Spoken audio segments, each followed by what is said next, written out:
তবে যাই হোক, যুদ্ধের জন্য প্রস্তুত হও।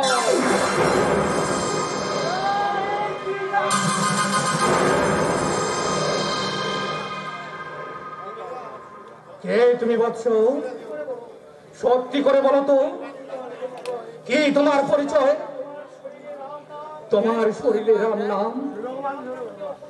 তুমি রামকে অথবা আমাকে সত্যি সত্যি চেনো? হ্যাঁ চিনি। তুমি বলে ভগবান শ্রী রামচন্দ্র, কিন্তু রাবণের চোখে তুমি একজন ঘোরতর শত্রু, চিরদুশ্মন।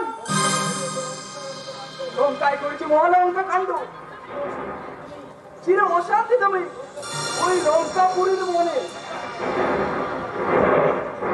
শত শত রাক্ষসের মৃত্যুর কারণ তুমি। ভুল করছো বৎস, তুমি মহা ভুল করছো। তোমার শরীরে আমার নামাবলী, আমি তো স্তব্ধ। তুমি যে আমার পরম ভক্ত, অথচ তুমি আমার ভয়ানক শত্রু। তুমি চলে যাও বৎস, তোমার ওই লঙ্কাপুরীতে আমি যাই। তুমি সুস্থ শরীরে অক্ষত অবস্থায় এই নামাবলী গায়ে নিয়ে তোমার রাবণের কাছে ফিরে যাও। তাকে গিয়ে বলো সীতা দেবীকে ফিরিয়ে দেওয়ার জন্য। আমি জানি বৎস, তুমি আমার পরম ভক্ত। রাবণের ছলনায় তুমি এসেছো আমার সাথে যুদ্ধ করতে।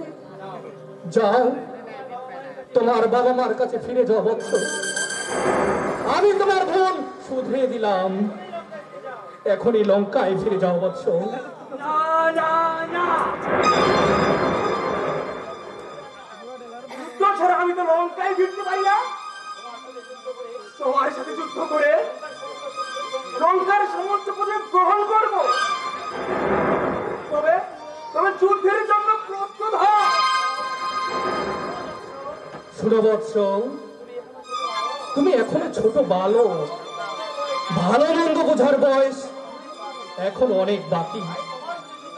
তাই তোমার সাথে যুদ্ধ করতে আমি চাই না। তুমি যদি আমার সাথে যুদ্ধ না করো, তাহলে মুষ্টি করে ওই তোমার কথা চুল ধরে ওই জেডিমোজের পায়ের তলা নিয়ে যাবো। তোমার ধৃষ্টতা আমার যদিও বালক, এত বড় হয়েছ, এখনো গুরু ভক্তি আলোচন হয়নি তোমার। তোমার এত বড় স্পর্ধা একটা বাচ্চা ছেলে হয়ে আমার। না না না, তবে এবার যুদ্ধের জন্য প্রস্তুত হও।